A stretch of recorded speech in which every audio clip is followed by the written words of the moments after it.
Bueno, pues ya acabamos dejando de lado la arquitectura y vamos a pasar finalmente a la pintura y a la escultura. Ya vamos a acabar tanto la unidad como la lección, ¿vale? La pintura la encontramos sobre todo en las paredes de los templos y en las tumbas. También hemos ido pudiendo ver cosas a medida que hemos ido viendo el videojuego, ¿no? También en los papiros, obviamente.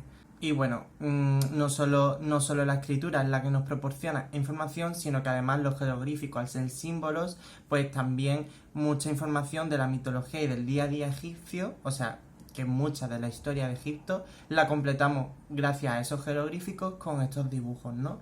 Por ejemplo, gracias a esos dibujos, pues por ejemplo, podemos saber en qué consiste exactamente la Duat, viendo esa barca, ¿no? También, por ejemplo, podemos saber cómo es la apertura de la boca, ¿no? Con esas imágenes. Y bueno, esta pintura se hacía tanto al temple como al fresco. Si me deja subrayar. ¿Qué es el temple? El temple es cuando la pintura se disuelve en agua, o sea, ese es el temple, ¿no? Aunque después también tenemos otros temples como cola, cera, clara de huevo, ¿no? Pero lo más habitual es el agua, ¿no? Lo más parecido que hay al temple en la actualidad son las témperas, ¿no? De hecho, veis la similitud en el nombre. Y el fresco es cuando tú pintas sobre una pared que antes ha sido mojada y se le ha echado cal. Característica de la pintura egipcia: no hay perspectiva, ¿vale? Tú ves este cuerpo de perfil, ¿vale? Pero el ojo lo ves como si lo estuvieras viendo de frente, ¿no? Este ojo que veis mío, pues es el mismo ojo que veis en esta muchacha, pero ella está de perfil, ¿no? La ley de la jerarquía ya hemos hablado muchísimo de ella. Cuando un personaje es más alto que otro es más importante, ¿no? Destaca más. Y esto es nuevo, ¿no? Los hombres en el arte egipcio suelen tener colores más oscuros que las mujeres, que son de colores más pálidos. Sobre todo cuando están juntos se hace esto para hacer esta diferencia y para que destaque más, ¿no? Y lo que ya también hemos dicho, las imágenes son siempre similares. Se pinta la esencia, no a la persona. Entonces, si estamos siempre pintando a un faraón, siempre es igual porque siempre estamos representando la idea de faraón, ¿no? Que de por sí, además, es la misma persona siempre, ¿no? Que es el dios Osiris, ¿no?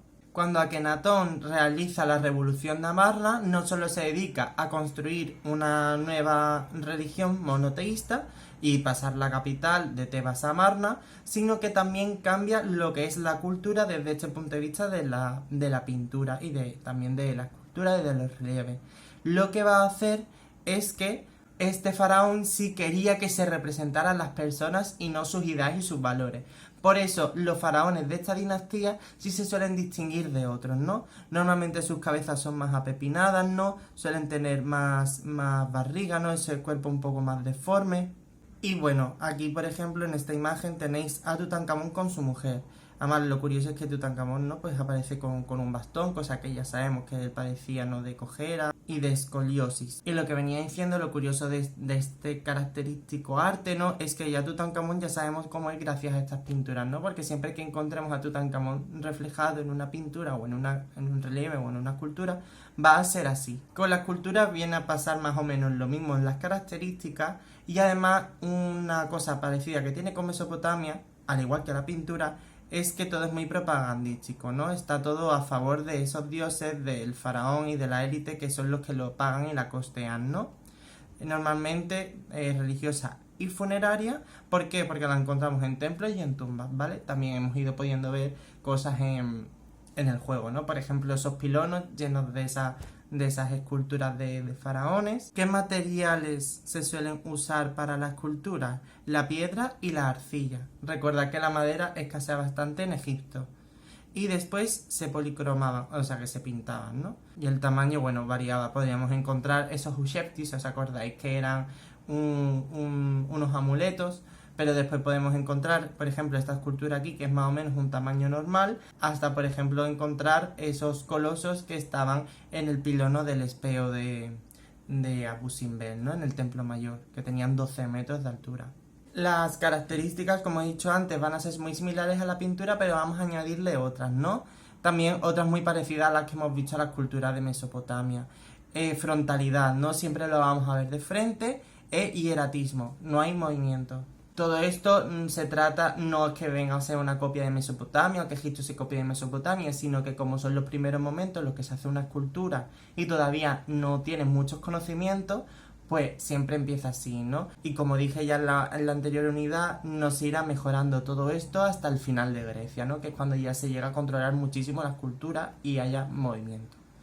Los rostros son inexpresivos y los cuerpos bastante simples, ¿no? El ejemplo de la derecha es bastante claro, ¿no? Esos rostros inexpresivos y los cuerpos son bastante simples, no... Mira, esas piernas no tienen nada. De hecho, el vestido no tiene ninguna arruga, es totalmente como perfecto, ¿no? Aquí sí podéis ver claramente la característica que dije antes de los hombres tonos oscuros y de las mujeres tonos más pálidos, ¿no? Cosa que obviamente en la realidad no ocurriría, ¿no? Vamos a ver algunos ejemplos de escultura famosa. Aquí tenemos la paleta del faraón Menes o Narmer, ¿vale? Como queráis, lo podéis encontrar como Narmer o Menes. Al ser el primer faraón, pues nos encontramos ante una paleta muy antigua, uno de los mayores ejemplos de antigüedad de Egipto, y es curioso porque, aparte de tener un gran significado propagandístico, ¿no? Donde encontramos aquí al faraón que además está golpeando con su maza pues a alguien al que está agarrando por los pelos, posiblemente un enemigo,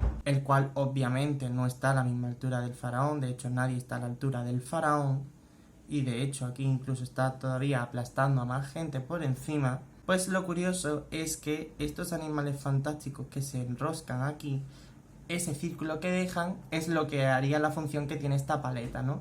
Que es para dejar el maquillaje ahí en medio. Entonces, una simple paleta de maquillaje, mirad toda la propaganda que tenía, ¿no? Esta paleta actualmente se encuentra en el Museo del Cairo, en la capital de Egipto, ¿no?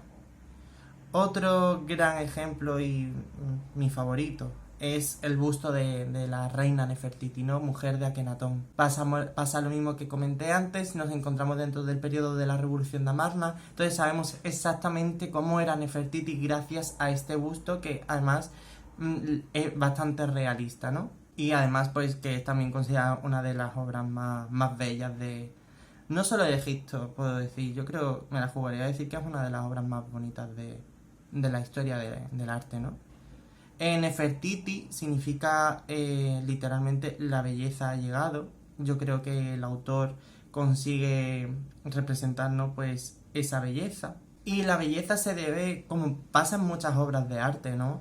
Por la perfecta simetría. De hecho, se dice que una persona es del todo bella correctamente porque tiene simetría en la cara, ¿no? Cuando ya hay algo que se descoloca un poco, ya esa belleza es un poco imperfecta, ¿no?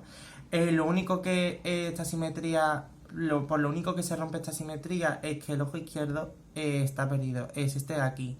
Muchos autores incluso consideran que no está perdido, sino que realmente no se hizo porque pensaban que este busto era como un ejemplo a seguir por los alumnos del escultor, ¿no? Entonces se dice que el escultor lo que buscaba era que los alumnos vieran cómo se coloca un ojo, mientras que el otro ojo pues lo dejaba tal cual para que aprendieran, ¿no? A ver cómo se queda un ojo sin colocarle la pieza del otro ojo, ¿no? O sea que muchos piensan que esta escultura servía como para ejemplo para mostrar a los alumnos, ¿no? Y que a lo mejor no es un busto de una Nefertiti terminado, o que habría más, o que sería un plan de un busto más grande, no se sabe, ¿no? Otra cosa que tiene para ser considerada este busto tan bello es porque todavía se conserva esa policromía, ¿no? Esos colores que podemos ver en la corona, ¿no? La corona ha perdido la serpiente que estaría en relieve, la serpiente en relieve estaría aquí, ¿no? Una cosa así, más o menos. Y actualmente esta obra de arte se encuentra en el Museo Neues en Berlín, la capital de Alemania. Egipto lleva bastantes años pidiendo que vuelva a su país, ¿no? Un dato curioso, muy curioso, es que el dictador alemán Hitler amaba esta obra de arte y se llegó a negar en rotundo a que esta obra abandonara Alemania. De hecho, él tenía pensado construir un museo que rodeara en torno a este busto, ¿no? Donde en ese museo la obra principal fuera Nefertiti, ¿no?